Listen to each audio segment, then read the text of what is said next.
తల్లి బిడ్డ 2 రోజుల తర్వాత కలిశారు. పాపం నా కాను 2 రోజుల తర్వాత వాళ్ళమ్మని ఇప్పుడే చూస్తోంది. అయ్యో అక్కడికి ఎందుకు వెళ్ళావు సక్కు? ఇప్పుడు నువ్వు నన్నేమని పిలిచా? తాతయ్య అని పిలిచాను.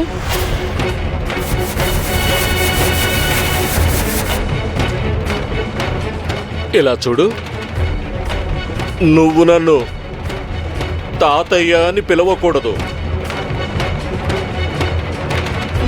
అయ్యో దానికి నొప్పి పుడుతుంది. దయచేసి దాన్ని వదిలేయండి. దాన్ని వాళ్ళ అమ్మ దగ్గర పాలు తాగనివ్వండి. తాతయ్య గారు ఆ దూడను వదిలేయండి. దయచేసి ఆ దూడను వదిలేయండి.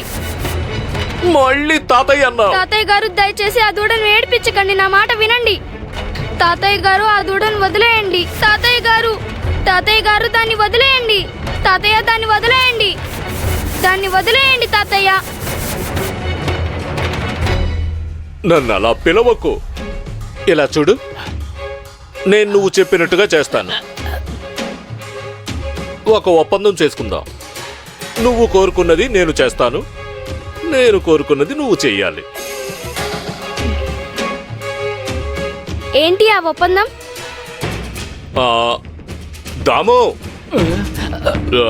లోపలికి వెళ్ళి కుర్చీ తీసుకురా.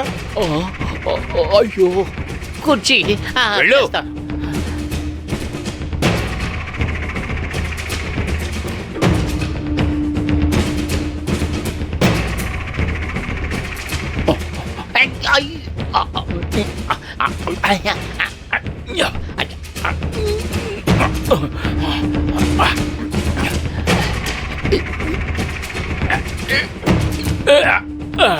అక్కడ పెడతావేంటి? దీని తల మీద పెట్టు.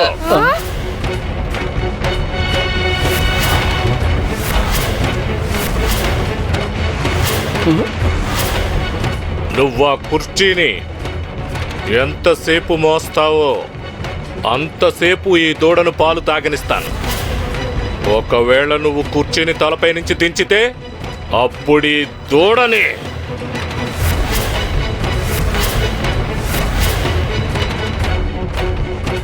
ఓర్ నాయనో, ఈ కుర్చీ చాలా బరువుగా ఉన్నట్టుంది.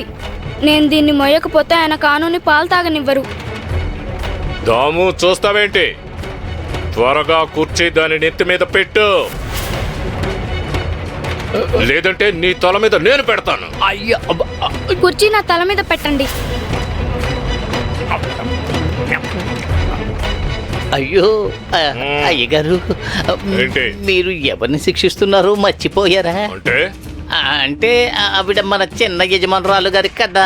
అది నిజమే, కానీ కళ్ళాలు ఇప్పుడు నా చేతుల్లో ఉండాలి, లేదంటే నా నెత్తి మీద భరతనాట్యం చేస్తుంది. నన్ను చూసి గడగడ వణికిపోవాలి, నా గొంతు విని భయపడాలి. అర్థమైందా దాము? అందరూ నా కాళ్ల కింద పడి ఉండాలి. నేను మహారాజును కదా. త్వరగా దాని తల మీద పెట్టా, లేదంటే నీ తల మీద 4 కుర్చీలు పెడతాను. అయ్యో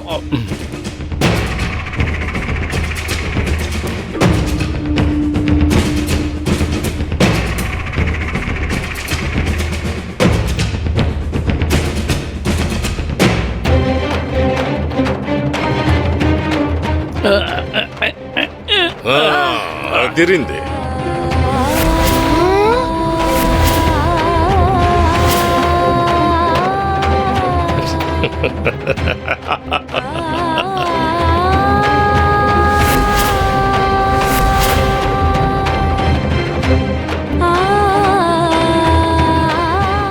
వెళ్ళవే, వెళ్ళు.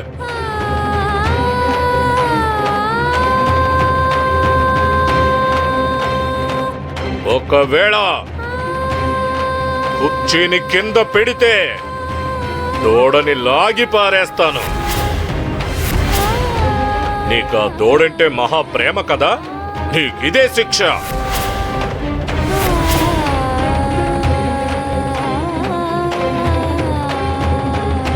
నువ్వు కడుపు నిండా పాలు తాగు కాను.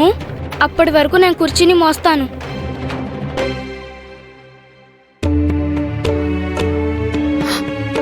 అయ్యో మీరొక్కరే చేస్తున్నారా?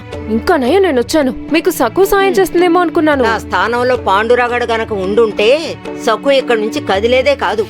ఇందాక పరిగెత్తుకుంటూ లోపలికి వెళ్ళింది. హ్మ్. ఆగమని కేకలు పెడుతున్నా పట్టించుకోలేదు. లోపల నుంచి పెద్దగా ఢామ్ ఢామ్ అని చప్పుళ్ళు వినపడ్డాయి. తర్వాత ఏమైందో తెలియదు. ఎందుకంత హడావిడి? ఉండండి, మందలిస్తాను. సకు సకు ఏ సకు సకు అత్తయ్య, తను లోపల లేదు.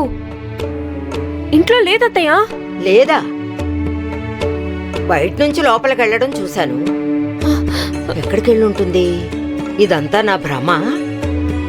అది ఇంటికి రాకుండానే వచ్చినట్టు ఊహించుకున్నానా? ఇప్పుడు నాకు చాలా కంగారుగా ఉందే ఉమా. అయ్యో అత్తయ్య, మీరేం కంగారు పడకండి అత్తయ్య. నాకు కూడా తను వచ్చినట్టే అనిపించింది. పశువుల పక్కలో ఉందేమో. అయితే పద వెళ్ళి చూసొద్దాం. త్వరగా పద.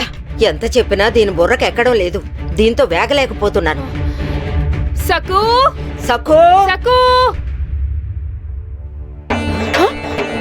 ఉమా, సఖు లేదంటే ఇక్కడ దూడ కూడా లేదు. నాకు చాలా బాధగా ఉందమ్మా. నేను ఇంట్లోనే కూర్చొనుంటే కానుకి వాళ్ళమ్మ ఎలా దొరుకుతుంది? చూసావా, నేనంటే మాత్రం మీరిద్దరూ నేను ఆడిపోసుకున్నాను అంటారు. అత్తయ్య, తన పక్కనే ఎక్కడో ఉంటుంది. మీరు దిగులు పడకండి. మన సకుకి ఆ పాండురంగడే తోడుగా ఉంటాడు. ఆయన చూసుకుంటాడు. అందుకని నువ్వు దాన్ని చెరువులోకి తోసేస్తావా? అయ్యో, నా ఉద్దేశం అది కాదు. నాకేమనిపిస్తోందంటే ఖచ్చితంగా ఏదో ఒక మంచి జరుగుంటుంది. మన సకుకి కాను వాళ్ళమ్మ ఎక్కడుందో తెలుసుంటుంది. అందుకే తను దూడం తీసుకొని వెళ్ళుంటుంది. ఇంకా భగవంతుడే మన సఖుని కాపాడాలి. దానికి ఎలా రాసి పెట్టుంటే అలాగే జరుగుతుంది. ఇంటి మీదకి ఏ గొడవ తీసుకురాకుండా ఉంటే అదే చాలు.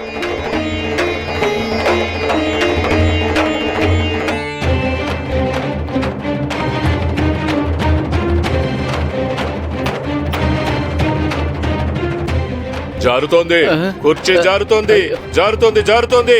లాగనా? దూడని లాగనా? లాగేనా? ఆ.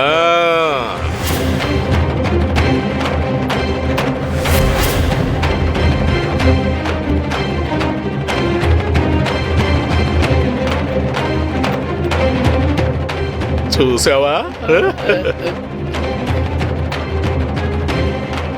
పాండురంగా, కాను కడుపు నిండా పాలు తాగాలి. అందుకే బరువుగా ఉన్న మోస్తున్నాను. కానీ నా వల్ల కావట్లేదు. నేను కుర్చీని కింద పెట్టకూడదు. నేను కుర్చీని కింద పెడితే తాతయ్య కానుని వాళ్ళమ్మ దగ్గర నుంచి లాగేస్తారు.